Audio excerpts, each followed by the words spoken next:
బాబాయ్ గారు ఫుడ్ వచ్చిందా? ఆపండి ఆపండి ఆపండి.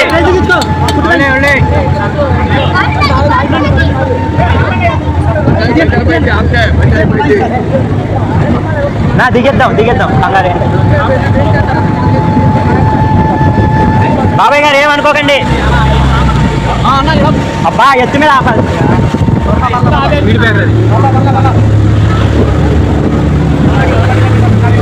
నా ఏమనుకోకండి. ఫుడ్ ఇచ్చానమ్మా. ఫుడ్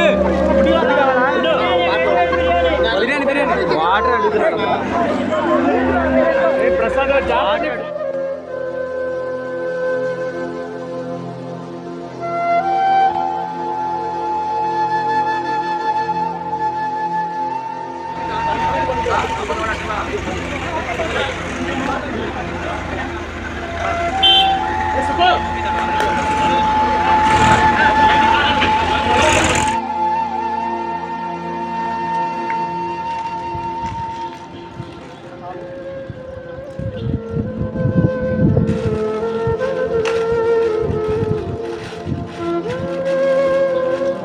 రోజుల నుంచి ఎవరైనా వచ్చారా అక్క ఈ లోపలికి? ఫుడ్ కానీ పాలు కానీ?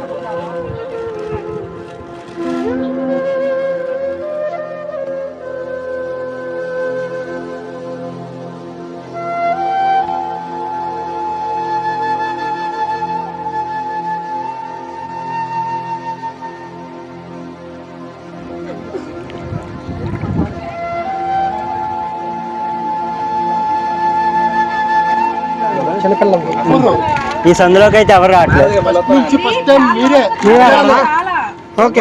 ఎవరు రాలేదు. ఇదే ఫస్ట్.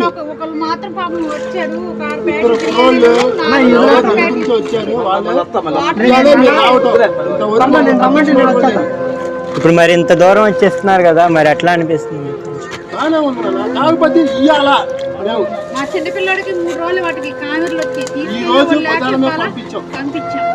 అయితే ఇంకా చాలా మంది లోపలికి అయితే రావట్లేదు అంటారు. 4 రోజుల తర్వాత మీరు తప్పితే ఇంతవరకు ఎవరు లేదు. తాగారా తిన్నారా అనేది కూడా లేదు. నేను ఒక ఎంప్లాయీ లోపలికి వచ్చి కానీ ఆ రోడ్డు నుంచి కానీ ఏమీ లేదు. చిన్నపిల్లలు చాలా ఇబ్బంది పడతారు. ఎట్లా అయితే ఉన్నది చిన్నపిల్లలు ఈ రోజు పంపించాం, పరమట పంపించాం. చిన్నపిల్లడికి ఇప్పుడు డాండీస్ వచ్చి పచ్చగా అయిపోయి పంపించాం. చాలా ఇక్కడ ఇంకా ఫస్ట్ ఫ్లోర్ దాకా వచ్చేసినాయి అంటున్నారు.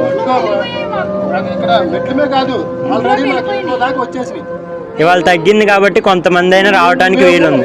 ఇప్పుడు ఇంతవరకు వచ్చింది కాబట్టి ఇంత మెరకలో ఉన్న వాళ్ళమే ఇంట్లోకి వెళ్ళిపోతే అన్ని చూసుకొని కావాలి. ఇంట్లో కూడా చూస్తే మీరు అచ్చిపోతే అన్ని సదురుకొని అన్ని పెట్టుకొని మునిగిపోయిన తర్వాత కనుక్కున్నాం. అంటే ఎత్తులో ఉన్నాం కాబట్టి. లేకపోతే మామూలుగా ఉన్న వాళ్ళ పరిస్థితి ఏంటి? ఇప్పుడు ఆయన ఉన్నారు, ఇప్పుడు ఆ పక్కన ఆ ఇంట్లో అద్దెకు ఇంకోళ్ళు ఉన్నారు, ఇంకొకళ్ళు పిలిచి ఆ ఇంట్లో కూర్చోబెట్టారు. ఇప్పుడు వాళ్ళు ఏంటి అది అంత లోతులో అయినా సరే ఎందుకు వచ్చారంటే నీళ్లు రావడానికి అవకాశం లేదు కాబట్టి వచ్చి ఆ పైన ఇస్తున్నారు. కానీ ఇచ్చిన వాళ్ళు కూడా లేరు. ఈరోజు నేను వెళ్ళలేను, నేను నడవలేను. బట్ వాళ్ళు వెళ్ళి తెచ్చే ఇది కాబట్టి ఎక్కడైనా ఏదో ఒక పాల ప్యాకెట్ దొరికితే అదే నలుగురు పంచుకున్నాం. లోపలికి ఒక్కళ్ళు వచ్చిన వాళ్ళు లేరు. ఏదైనా కానీ లోపలికి వచ్చి ఇచ్చినందుకు సంతోషంగా ఉంది. అది హ్యాపీ. ఇలాగ వచ్చాననుకున్నా మాకు కూడా ఏదైనా ఎవరూ రాకపోతే తిన్నారా లేదా అడిగిన బోట్ వేసుకొని వచ్చినా ఏ చిన్నపిల్లలైనా దాటించుకుందామని అలాగే ఏడుపు వచ్చేసింది మాకైతే. అంటే ఎవరు లేరు, సాయంత్రం కూడా రావడానికి ప్రయత్నిస్తాం.